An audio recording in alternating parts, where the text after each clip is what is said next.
Welcome to the Carnegie Council. Today our speaker is Eliza Griswold, who will be discussing what happens when Islam encounters Christianity along the 10th parallel.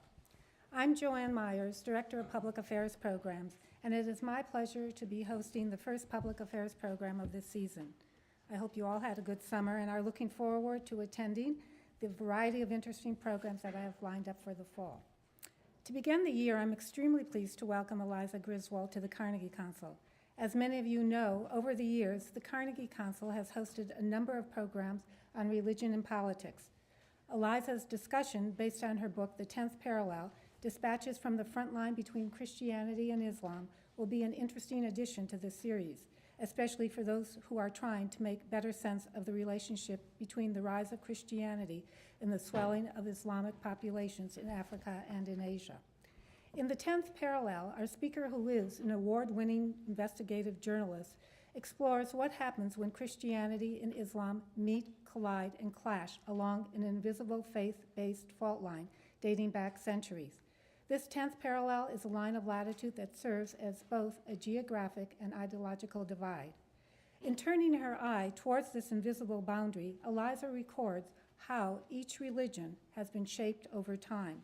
She writes that along this line of latitude, 700 miles north of the equator that spans two continents, is where more than 60% of the world's 2 billion Christians live together with half the world's 1.3 billion Muslim population. And it is along this horizontal band that circles the earth where populations are increasing faster than the rest of the world. Nationalism is growing and religion is expanding. Our speaker spent the better part of the past 7 years witnessing just how intently the war between Islam and Christianity is being waged in African countries, such as Nigeria, the Sudan, Somalia, and in Asian countries such as Indonesia, the Philippines, and Malaysia. All countries whose histories conjure up dramatic images of clashing civilizations and competing fundamentalism. In war-torn cities, drought-ravaged fields, and near-empty deserts, Eliza gathered unforgettable stories which, for the most part, were taken from religious leaders who explained to her how these two religions, Christianity and Islam, came to exist in countries where today missionaries and aid workers, dysfunctional governments, well-armed militias, and profiteers live side by side. As these disparate people battle for land, food, oil, water, and the right to worship in the manner they choose, Eliza illustrates how the role of limited resources in climate change, cultural identity, demographic trends, and religious revivals all have combined to shape the present-day conflicts that in turn are fostering so much religious tension. In exploring the clash narrative, our guest reveals that the disturbances that we so often hear about are in reality clashes that are more complex than just those between religions. She writes that the real challenges lie in understanding that today's conflicts are those within Christianity and inside Islam. In the end, these disturbances give rise to new divisions within the religions themselves. Accordingly, as these clashes become crashes, what happens on the 10th parallel will be far more important than shaping the world's religions and aggravating the world's fault lines in the years ahead. To illuminate these underlying tensions, please join me in welcoming Eliza Griswold.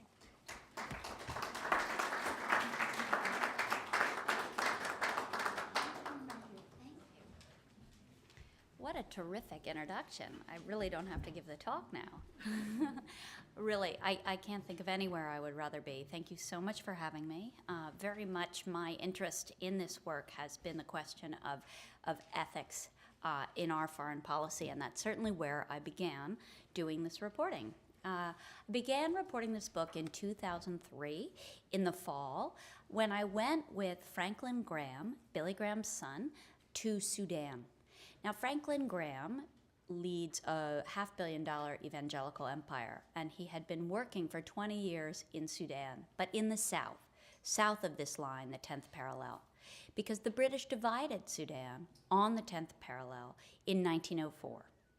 They had faced a long history of Islamic rebellion in the north, and in order to basically quell the population, they established a fault line 700 miles north of the equator, which is the 10th parallel, making it illegal for Christian missionaries to work among Muslims to the north of that line, and eventually making it illegal for Muslim traders to work to the south of that line. The result of this fault line is more than 40 years of civil war and the death of over 2 million people. We'll be hearing more and more about Sudan in the news because on January 9th of 2011, so pretty soon, the South has the right for the first time in history to vote for its own independence. And whether or not that will happen, that's part of a peace deal actually the United States brokered, which I'll be reading a little bit of in 2005. Whether or not the South Sudan, will have the right to vote for its own independence and what that independence could mean to Africa will be the determining factor really in the next decade of what we see in terms of conflict in Africa. Okay, so Sudan is at 1 million square miles. It's Africa's largest country. And when I traveled there with Franklin Graham, Graham was going to meet for the first time in history a man he considers akin to the devil, a man he has called just as evil as Saddam Hussein, if not more so. And this is Sudan's current president, President Bashir, who is the only president who stands indicted of war crimes by the International Criminal Court and is still a standing president. This is the guy we're familiar with in terms of Darfur, yet there's a much longer history of conflict in Sudan, which dates back before President Bashir's presence in office. But he was a military general who staged a coup in '89, established himself as the leader of Sudan, and declared the modern world's largest jihad against Christians and Muslims alike in his own country. So this is where Franklin Graham forged a lot of his ideas about contemporary Islam, certainly contemporary Islam as a threat, and these are the ideas that he brought back as a real power broker within the evangelical community and within the foreign policy community to the United States that have had a major role in forging our foreign policy in the region. And once again, this is no new relationship, right? This dates back really to the beginning of the 20th century and the British throwing up their hands and saying, how are we going to govern this huge country and why do they hate us so? So some of those questions we are familiar with. So I am going to start by reading something I have not read, which is always fun for everyone involved. And that's the beginning of this trip, this 2003 trip. The casualty ward of Khartoum's Ahmed Gassim Children's Hospital was strung with fake red flowers for the Muslim holy month of Ramadan. It steamed with the press of bodies and the glare of TV lights. The Reverend Franklin Graham murmured a prayer over 4-month-old Shireen, who was dying of a congenital heart defect. The child was smaller than his outstretched hand, and she lay swaddled and inert on a pus-stained cot. Her gray eyelids, like moth wings, stayed closed and still as flashbulbs flooded the cot she shared with her mother, Nada, a woman of 28. Graham, in a blue wool blazer and cowboy boots, was sweating. In December 2003, Franklin Graham was already one of America's most powerful evangelical leaders.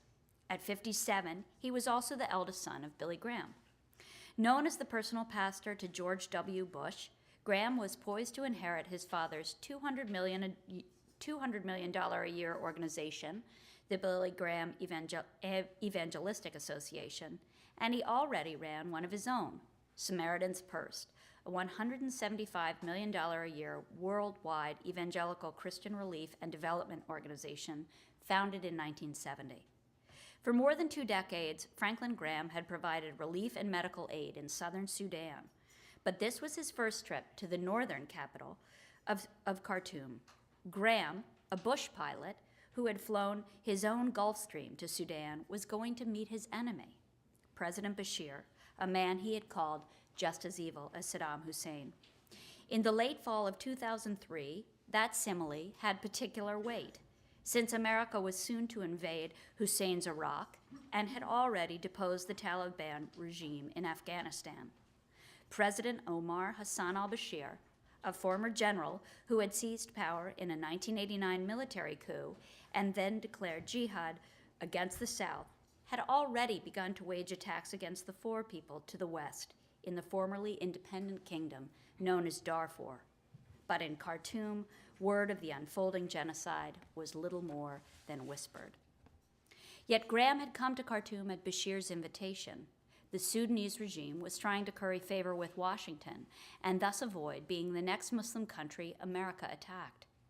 Bashir was also hoping to persuade the United States to lift the economic sanctions that had been put in place in 1998 after al-Qaeda operatives blew up American embassies in Kenya and Tanzania on orders from Osama bin Laden, whom Sudan had been sheltering since 1991. Graham had his own reasons for coming to Khartoum, and some of them lay in the ward of this hospital. With its coppery sting of blood and bleach, the air made Graham's eyes water. "There is an opening in her heart," Nada said, peering wearily at her daughter. The strain of staying alive had wizened the baby's features. Although the operation that could save her life was a simple one, it was not available in Sudan. Shireen would live for 1 more month, maybe 2, the hospital's director, Dr. Monam, told us. He followed Graham's entourage around the ward as they placed taped-up Nike and Payless shoe source boxes on each of the 15 cots. The boxes were part of Operation Christmas Child, one of Graham's effort at worldwide evangelization. People in America and Britain packed the boxes with toothbrushes, socks, toys, and sometimes Bibles, and placed handwritten letters inside. I read one from a 10-year-old in Brooklyn. "I hope you like your gifts in the shoebox. You can think of the gifts as a blessing from Jesus Christ. Do you know Jesus Christ as your Lord and Savior? I hope we are both similar in many ways." In 2003, Operation Christmas Child delivered 6 million gift-packed shoeboxes around the world, 60,000 of which arrived in Khartoum. Graham placed a box on Nada and Shireen's cot, along with a pamphlet called The Greatest Gift of All. He moved on to another patient, a 3-year-old boy named Osama, as Nada rifled through her box, pulling out a roll of pink chewing gum called Bubble Tape, a stuffed rabbit, and a book of Bible stories. She stroked the bunny distractedly and opened the pamphlet, which read, "Dear God, I know I'm a sinner. I made the wrong choices and did bad things. I'm sorry. Please forgive me. I know your son, Jesus, died for my sins, and I believed you raised him from the dead. I want Jesus to be my Lord." Squatting next to the bed, I asked Nada what the book was about. "Jesus," she said. "This book talks about Jesus and what your soul is." The patients and the parents in the hospital were Muslims, and for Graham, reaching them with the gospel's good news was imperative. Whether they chose to accept the invitation was up to them. So this is the beginning of my trip with Graham. When he did meet with President Bashir later in the trip, I went along, and the two men very quickly tried to convert each other to their respective faith, which one might imagine didn't go terribly well. And from that point, many of us, besides the two men, were ushered out into the driveway. And the two men continued their conversation. Franklin told me later that he remembered he had something in his blazer pocket that he wanted to give to Bashir. And what that was a George W. Bush 2004 re-election pin. And so he reached into his pocket and he handed it to Bashir and said, "Mr. President, I understand you'll be speaking with my president later on today. Why don't you tell him you're his first voter here in the Sudan?" So my question is, of course, what is our question here? Well, what is the import of that, right? That statement very clearly says, I'm close with this president. I'm close with President Bush. You watch your step here and listen to what I say. And what he wanted was the right to evangelize, to preach to Muslims in the north about Jesus Christ. And again, very clearly, to let people make their own choice after hearing that message. This was not an act of coercion, it was an act of conversion. So that's what Graham was up to. And I found this fascinating.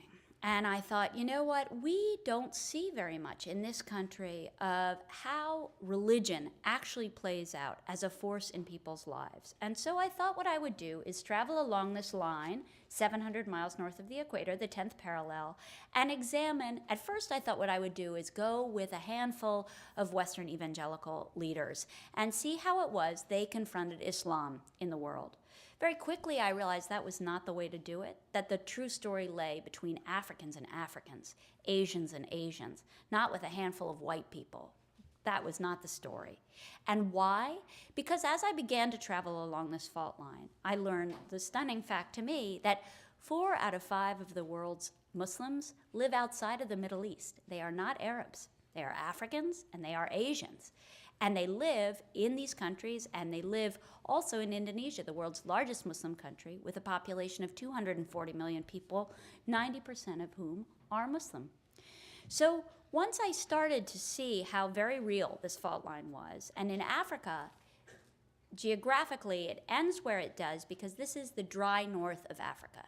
So Islam got as far south at the hands of traders and missionaries as it did through the 19th century until it reached the 10th parallel, where Islam largely stopped. Why?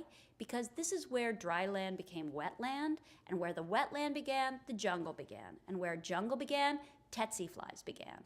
And tsetse flies to this day, this belt begins along the 10th parallel, and they carried sleeping sickness.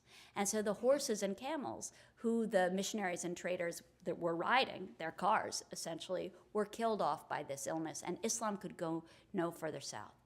What happened with European colonialization, some missionaries, tons of missionaries came along with colonial efforts, right? Many had different agendas. Some just wanted to spread the faith, some wanted to do good work, some expressly wanted to stop Islam from winning Africa. In Africa, many set up mission stations along the 10th parallel expressly to stop the Crescent faith from winning Africa. And a lot of the language we see coming out of places like the Islamic Center at Ground Zero, a lot of this kind of Islam is the enemy, we better watch for it. This is a century old at least. This is not new conversation. We've just forgotten a lot of it. So I feel that a lot of my job is to remind us of these patterns and remind us to the very practical fallout to these patterns in the lives of people who live along this fault line. In Asia, the pattern is largely the same because the trade winds drop along this line. This is the place where two kinds of wind meet because dry and wet, dry air and wet air also move and collide along this line. So Christian and Muslim traders who sailed to Southeast Asia landed on the same beaches, ports, vying for the same spices, the same crops. Today it's chocolate. In the 16th century it was cloves. Looking for, basically this is how faith and trade, faith and commerce come together. And before them, of course, Hindu and Buddhist traders and missionaries did the same things on the same islands. And certainly one of the most, and the introduction alluded to this, the largest takeaway for me of this experience is not that Islam and Christianity are in some monolithic clash, although there are certainly problematic and radical elements trying to promote that. But the most overlooked religious clash is the confrontation inside of religions. It's the wrestle between Christians and Christians, Muslims and Muslims, over who has the right to speak for God and why. So that's certainly what I saw as I did this traveling. That said, this fault line is quite real, and again, in the introduction, there was a quick allusion to the fact that never did I see a religious conflict that didn't have a secular or worldly trigger, whether that trigger was land, water, a local election, oil, or also, again, chocolate. In Sulawesi, on an island in eastern Indonesia, that has been the cacao boom, when the price of worldwide chocolate spiked, so too did violence between Christians and Muslims, because the land became much more valuable. And the pattern of Christianity and Islam's arrival in Southeast Asia, and forgive me because I'm speaking in massive generalizations. I mean, Indonesia alone, we're dealing with more than 24,000 islands that make up this country. Largely what happened in the East is that Islam arrived first and set itself up very prominently along the coasts. Why not? Trade routes. People are fishing. That's their primary protein. They're talking to one another. When colonial efforts really began in earnest, particularly under the Dutch in Southeast Asia, we're talking really 16th century here, the missionaries saw that Islam had won the coasts. What they did is they traveled inland. They traveled up rivers. They traveled into jungles, thinking, okay, the inland people are not Muslims. Why? Well, primarily because their protein couldn't be fish. They didn't live near the ocean. Their protein had to be pork. They ate pigs. They ate wild boar because that's what they had as meat. So the Dutch thought, well, this is convenient because these guys can't be good Muslims. Eating pork is haram. Let's make them Christians. So if you look, and again, this is a generalization, but if you look at the eastern part of the archipelago of Indonesia in particular, you can see a bullseye pattern that the Christians tend to live inland, away from the coast, and Islam tends to ring the coasts. So these are the patterns I knew very little about before I started doing this traveling. And what I would do over these 7 years, I would go learn something, and then I would think, well, that can't possibly be true. It can't be true that a German missionary named Karl Kumm wanted to set up 20,000 mission stations on this fault line. That's what the people are telling me in this town, where they see themselves at war with Islam, that they're just carrying on the work of this 19th century missionary. Then I would come back. I was at Harvard for a little while. I would dig into the archives. There was Sudan United Mission, explicitly set up along the 10th parallel to stop this rival faith. So this has been a layered, and the book certainly shows that. It's a layered process with there's really conclusions are drawn out of my own experience I did not start with an overarching thesis. I just started wanting to learn what was happening when these two religions met across cultures, across continents. So I'm going to read you a tiny bit more from two sections. One is, so I was in Sudan with Franklin Graham in 2003. I returned 5 years later in 2008, explicitly to the 10th parallel. So again, this is the line the Brits split Sudan on, and lo and behold, it is one of the most violent today. It is where two people meet, because of course the Brits the line was pretty arbitrary, but they didn't just throw it onto the map. There were these geographic realities already. Islam had largely stopped there. They had met the French in a battle along this line, so they just thought, okay, here, we're gonna do this. So I'm gonna read to you about a man who lives on this line, and he is a chief. He is a sub-chief of the largest population of southern Sudanese called the Nyok Dinka. And this man is facing, 3 weeks after I went, 3 weeks after I met with him on Easter Sunday in 2008, his entire village was wiped out. 100,000 people were displaced. He was screaming for the international community to come in and do something. There is a UN presence there, an armed blue helmet UN presence there.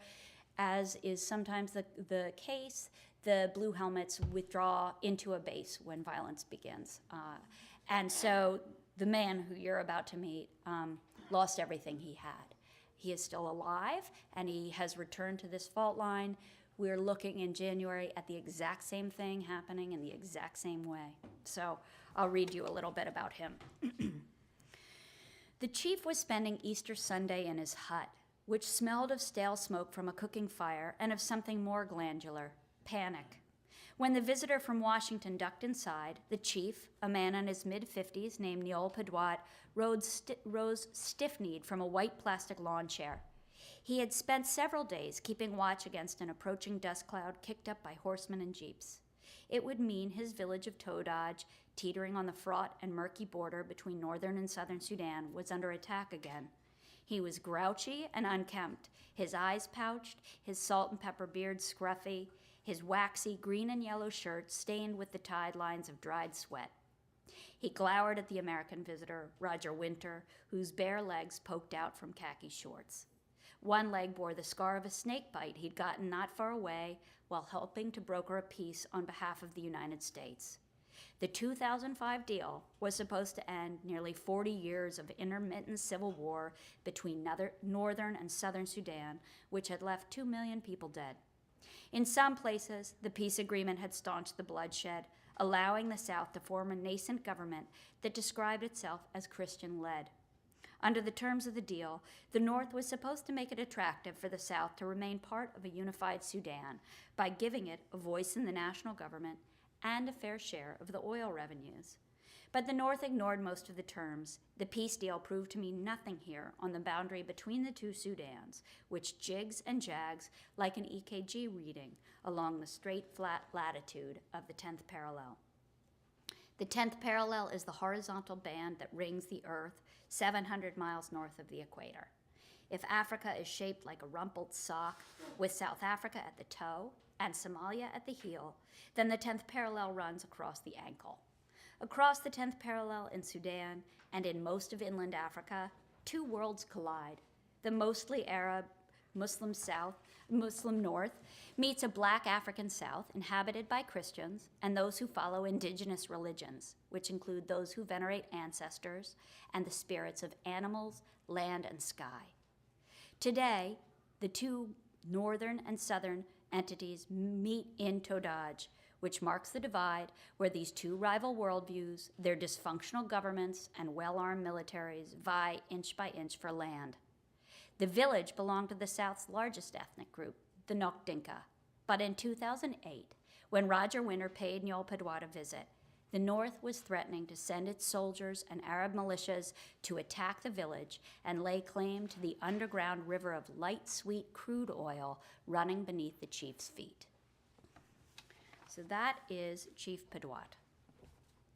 And he is somebody I think about quite frequently. And the way in which that story unfolds in the text is indicative of how the larger book works, which is really it's really people's stories as they themselves told their stories to me. And if I see my role as anything, it's as a translator of sorts. Because one thing I found becoming a reporter shortly before September 11th is I was already reporting on Islam in 2000, and I would go to Afghanistan, I would go to Iraq, I would come back with stories, and my editors in my wonderful and secular publications would say, come on, doesn't this all boil down to the haves and have-nots, some aspect of political economy?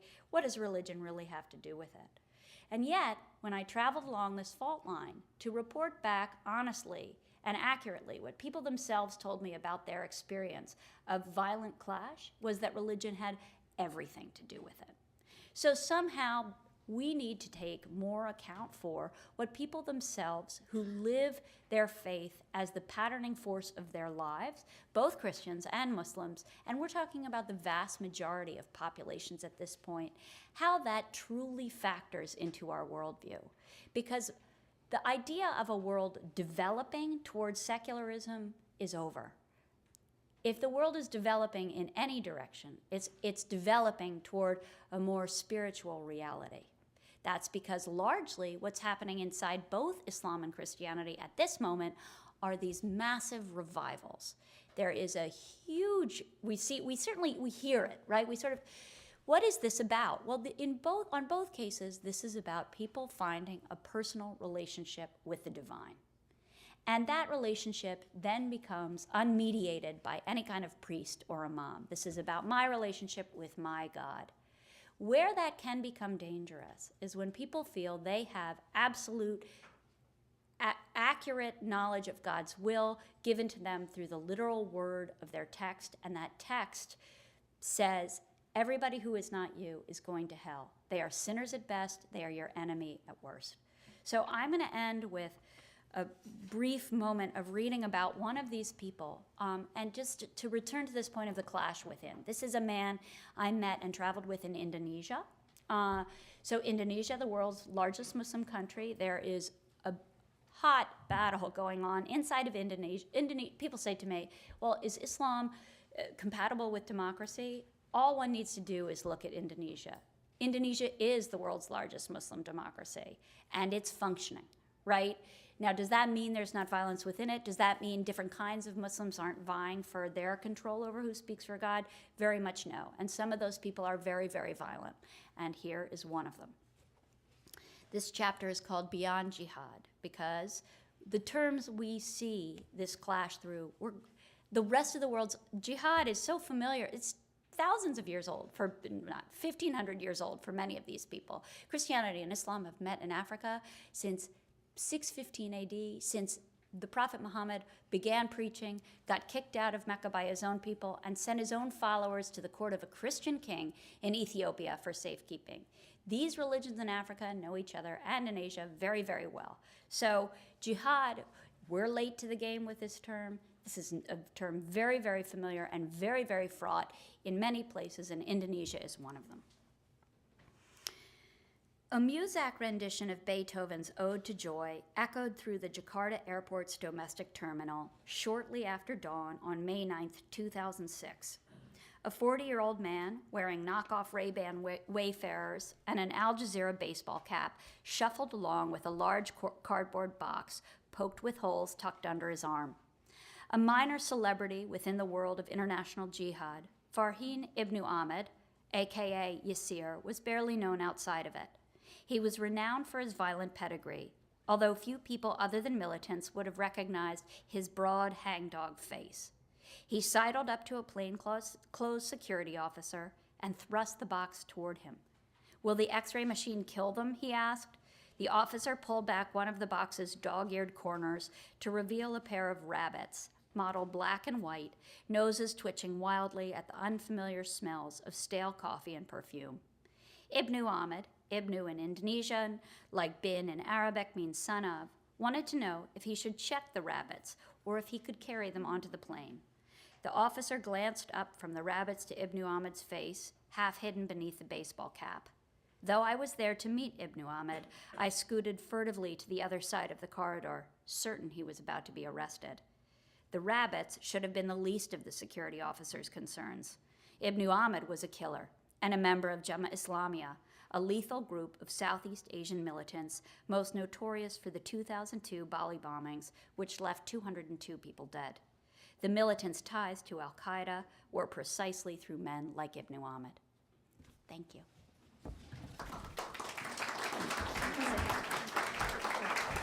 Thank you very much. The readings of some of these stories are just the tip of the iceberg because it's really a fascinating tale, and the book is available for you to purchase. I'd like to open the floor to questions, and I just ask that you wait till the microphone comes to you, and please identify yourself. Warren.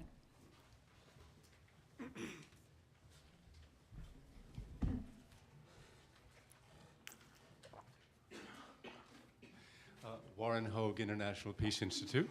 The reason Eliza is nodding is I've invited her to speak at my institute in October, and I'm looking forward to it. I wanted to ask you a question, and forgive me, I arrived a bit late, and you may have answered it before I got here.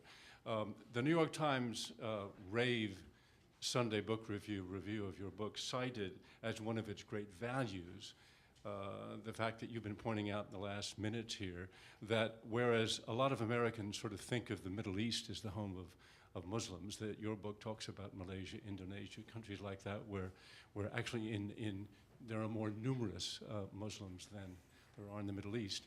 The question I wanted to ask you was, you have managed to link them by drawing the 10th parallel. Do these people themselves relate to each other? In other words, when you're in Indonesia and talking to Muslims there, do they feel any kinship with Muslims in the Middle East? They largely feel lesser than. There's a understanding. This is one of the things that our intelligence establishment has tried to play up, that the sort of people we see as most militant within the Arab community. So let's for use of a term, we'll call them like al-Qaeda, right? When Ibn Ahmed, this Indonesian man, went and trained in al-Qaeda's camps in Pakistan, he was treated quite poorly. Why? Because he's not Arab, right? So there's a question of ethnicity within many of these relationships, certainly within the militants, that we as the U.S. have tried to exploit the divisions between them, thinking, wait, if these guys treat each other badly, then maybe we can show them, hey, Ibn Ahmed, they don't treat you like an equal, get out of al-Qaeda. So it's a curious question. It's curious how it plays out on the ground. I've never seen that disillusionment work so powerfully, that people disown, because the Arabian Peninsula is the home of Islam and is seen as many as having a purer form of Islam. This is one of the struggles within that I find most interesting and powerful. Like Indonesia as such a fast-growing country and so huge in terms of its more liberal elements will say, and there's a scholar here in this country named Abdullahi Anaim, who's a professor at Emory, and he says, hello, Islam is going in a more moderate direction. How do I know that? Look at Indonesia, right? because there's such a breadth of belief in Indonesia itself, as in comparison to the Arabian Peninsula, where we don't see that breadth inside of Islam itself. That's an open question, which way that tug is going. But if anything, there's a bit of a grudge, and certainly this is true. You know, the majority of Africa's 400 million Muslims are Sufis, like the vast majority of them. There's certainly more of a grudge between them and this more Arabian school of Islam over what a true believer means. That's one of those clashes within, that the Sufis say, we sing and we dance. You're going to tell me I'm not a true believer? I've been a Muslim as long as you have. And yet there is definitely a more conservative school that says, yeah, that's African belief, that's not pure Islam. So that's one of those fights between more liberal people and more conservatives over who speaks for God, who's a true believer, and who's going to control the future.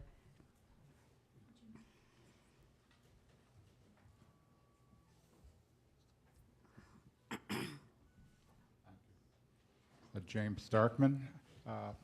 How was the 2005 agreement in the Sudan brokered, and do you view it as a positive thing going forward, or does it really formalize the divisions between the North and the South? The 2005 peace deal was brokered. Basically, the United States strong-armed the North and South to sit down together at the table. And this incredible man who's been an advocate for the South for more than 2 decades, Roger Winter, the man in the khaki shorts, ran between, I mean, he got that snake bite on his leg when he was running at something like 4 a.m. between two factions who were trying to work out the terms of a peace, and a snake bit him in the grass as he ran with these papers, with the peace deal in his hand. So NGOs, American faith-based NGOs, groups like Franklin Graham's, were very influential in having people have essentially a buy-in, have an interest in what it would mean to establish this peace. Whether the piece has been successful or not depends on who you ask. I was interested to see in a Nick Kristof column last week, he said a largely successful piece. That's certainly true. If you look at the war between North and South largely stopped after this 2005 deal. If you ask the people who live along the 10th parallel, they've seen no difference. In fact, these people, the current president of Sudan, Bashir, was a general on the 10th parallel. It was here that he started using, we hear the Janjaweed, these Arab militias on horseback in Darfur. Many of them, the whole idea came from this 10th parallel region. They've been riding through villages like Todaj for more than 2 decades. So it depends, I guess the short answer is, depends where, to see if this 2005 peace deal was successful. The single most useful sentence for me on parsing war in Sudan, which is the most complicated I've ever dealt with, is that the best way to understand wars, whether they're Darfur, whether they're north-south, Sudan, the Sudanese government, it fights against its own people on the eastern border, the Beja. I mean, they're at war everywhere. Why? Because it's a central Khartoum-based cabal, basically at war with its own peripheries. Whether those peripheries are Christian, Muslim, they don't care. They are afraid of a challenge of power. So there's a fight right now within the U.S. policy camp. There are a couple of camps. One, Susan Rice, we see say, do not negotiate with Khartoum. This northern regime, Bashir's regime, is totally illegitimate. Stay away from them. Then there is Scott Garatian, who's currently leading the U.S. effort, says we have to deal with Khartoum. What is the right thing to do? That is a question I'm not sure I can answer. So that was a long answer to your question. It's so complicated. I do not think that the U.S. interest in providing carrots to Khartoum, in saying we'll lift sanctions, you guys will be okay, you can stay on in power. I don't think that's any good. We've never had any indication from Khartoum that they've honored any agreement we've made with them. I am very influenced by traveling with men like Roger Winter among these minority populations who've lost so much. So that's kind of where I come out on it today. Thank you.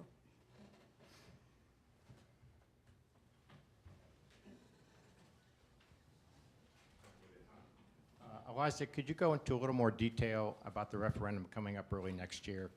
I assume that the great fear is that they will vote for independence, but the North will not let them be independent because of the oil and some of the other things that are going on in the South.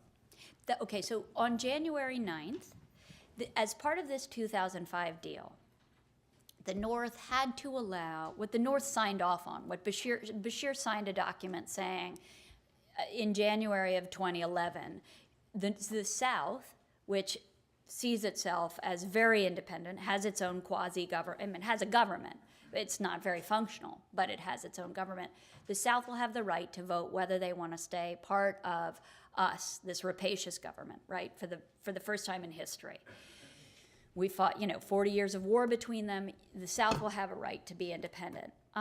The concerns on the U.S. front from our policy people are more than that the North won't let the South go. The other primary concern is that the South will be a failed state, and that we'll basically have, another Congo times 10 on our hands, that we'll be looking at Africa's next world war. That's our largest concern.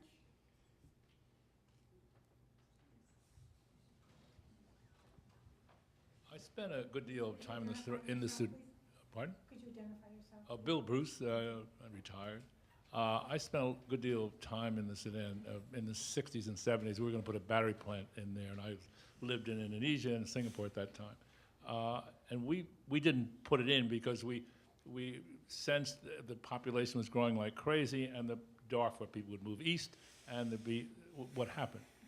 And so we never went ahead with it. But the population then was 8 million. It's now 36 million. Don't you think this is a pretty big factor in the upheaval in this place? Oh, absolutely. I do. I mean, I think it's a major factor in all the instability there. The reason that these religions are growing so fast, right, is driven by demographics. This is the place where the populations are growing faster than anywhere else on the planet, right? Yeah, absolutely. Between the equator and the 10th parallel, this is it in terms of growth, right? So conversion, or there are two reasons we see numbers of believers spike. One is simply birth rates. Another is conversion. One of the things, if you talk to Christians and Muslims who live along this fault line, and Muslims will say quite openly, listen, I have 4 wives, I have 16 children. When the next election comes here, we're winning. Look who I've been able to make. How many Christians are there? Who cares? They have 1 wife. This is an open, there's a man in the book named Abdullahi, who's a human rights lawyer, who I absolutely love, who took me into a field where there'd been a very bloody election. And I had a microphone because I was trying to tape him. He took the microphone and became Donahue. I mean, there were thousands and he was explaining this to me. Look at us. We have voice. So, the conservative Christians in this country frequently use this idea that Islam's out to dominate us through numbers, right? It's a cuckoo argument, and yet here are the demographics on the ground. So it's definitely, there's no question population growth has a huge factor.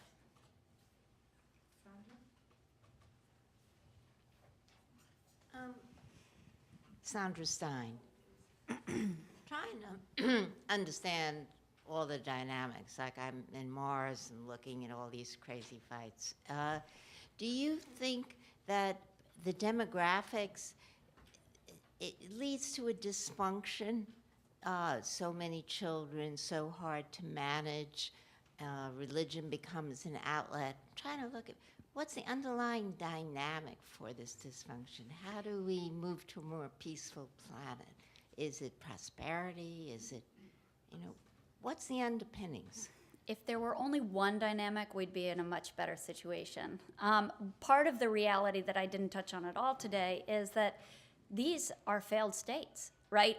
Colonial borders drawn arbitrarily on maps between, Nigeria and its neighbors never functioned as states anyway.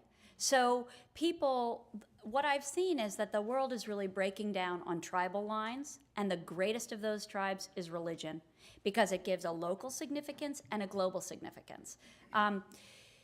So, all of these factors come to bear. Your state fails, your government's out to get you. A lot of people, in Nigeria, you can't even get electricity, let alone schooling from your government. Well, who can get you electricity? Well, the local imam can get you guys in a block where you're going to get electricity on your street, and you're safe from the fact that Christians keep ripping out the copper wiring, right?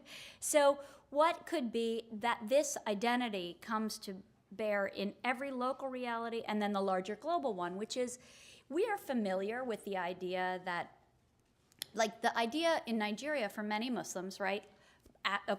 Nigeria, Africa's most populous country. 1 in 7 Africans lives in Nigeria. 140 million people, 40 million Christian, 40 million Muslim. We don't really know how many. Why? Because the census can't ask questions about religion. It's too violent, right? So within the Muslim community, there's very much the feeling of the West had its chance. The Christian West had its chance. It sowed the seeds of this democracy, which totally failed us. It's a corrupt sham out to take our oil from us. What can answer our questions? Islam can. Sharia can. Islamic law can answer our questions. So that's poverty, population growth, environmental. We didn't even get to, the book has a lot about the fact that this is one of the most environmentally sensitive bands in the world, because this is where this dry, wet meets.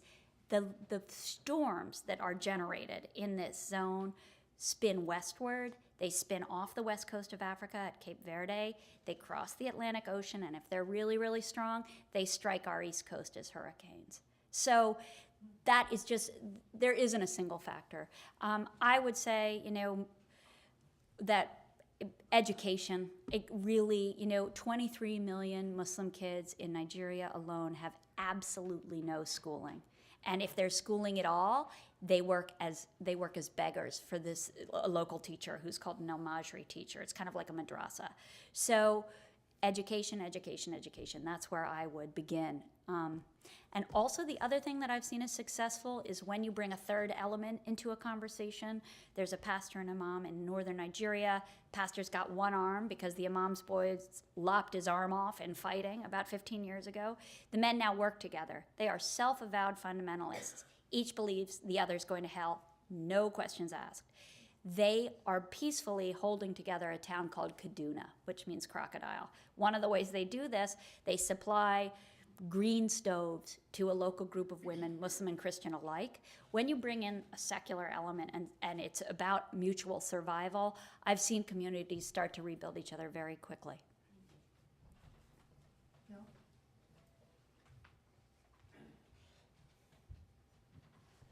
Thank you, William Verdone. Very illuminating. Thank you very much. 2 questions. Is Bashir here for the UN ceremonies? And yeah, I guess he's not. But where is his money coming from? Who's funding his regime? Do you know? I don't feel I can answer that question in an educated enough way. So I'm going to leave it there. But it's certainly a good question to ask. I'm very interested in Hassan al-Turabi, who's kind of a figure from the past, the reason Osama bin Laden was in Sudan for so long is this guy called the Pope of Terrorism. He's out of fashion now. He's still a major trouble stirrer, and he's somebody we need to watch as well.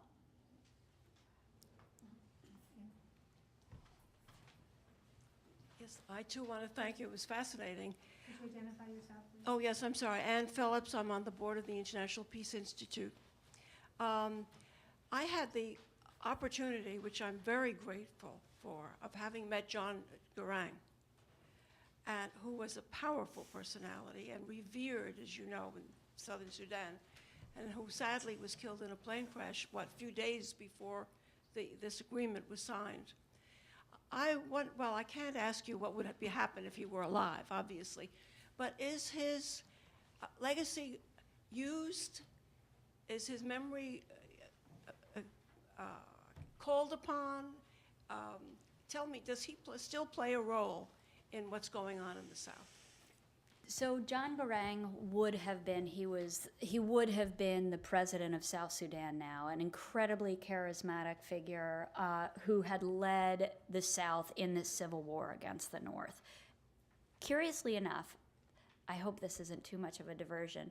One of the reasons Garang, sort of the way in which he held his people together, is he was a Christian, a very, very strong evangelical Christian.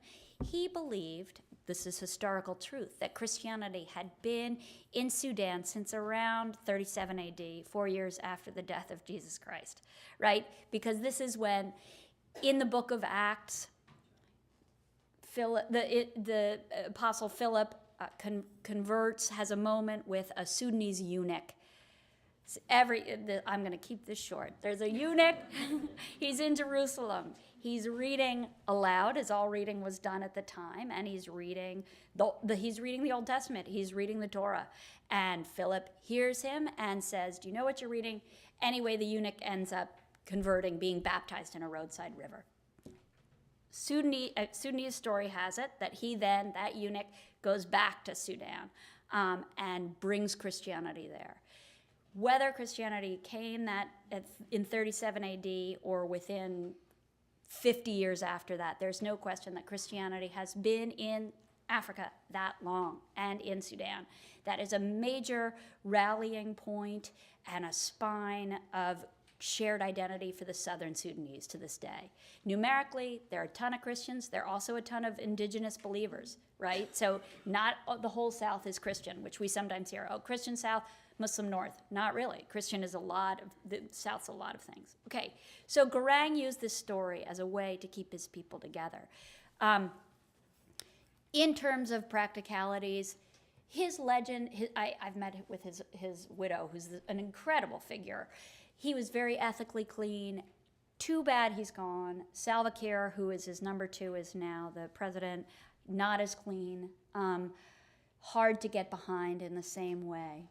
So that's the long answer, I'm sorry, on John Garang. Any more questions?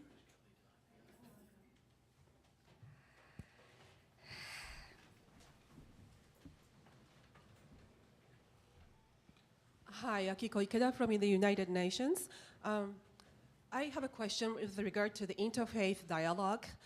Here at the UN, we have hosted quite a number of interfaith activities with the leadership of the Philippine ambassador who passed the resolution on interfaith. But it's never been at the UN, in the context of the UN, it's never been a very strong resolution. It's never been, there are activities, meetings here and there, but it's never been top of our priorities. Of course, at the UN, we have discussions on MDG, the Millennium Development Goal, advancement of women, children of armed conflict, and so on. So it's never been our priority.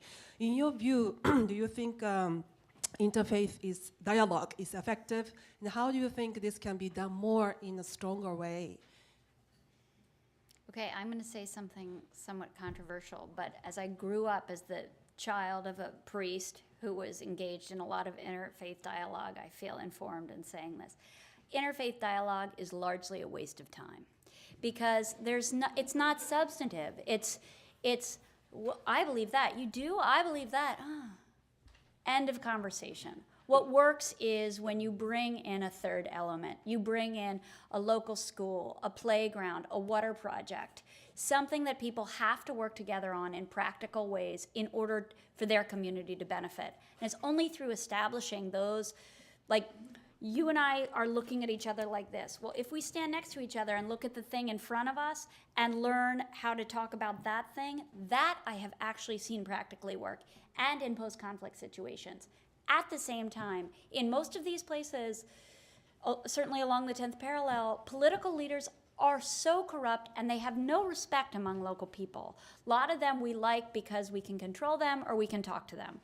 Religious leaders are the people to watch and to reach out to. So again, it's one of those kind of paradoxical answers. I definitely think, the UN in the Muslim world is a joke. Right? Largely, it's like, oh yeah, go with your secular values, you Christian organization. And certainly among Christian conservatives, the UN is like the devil, right? So it's a hard one. It's a hard one, but I would say that's the most complete answer I could give.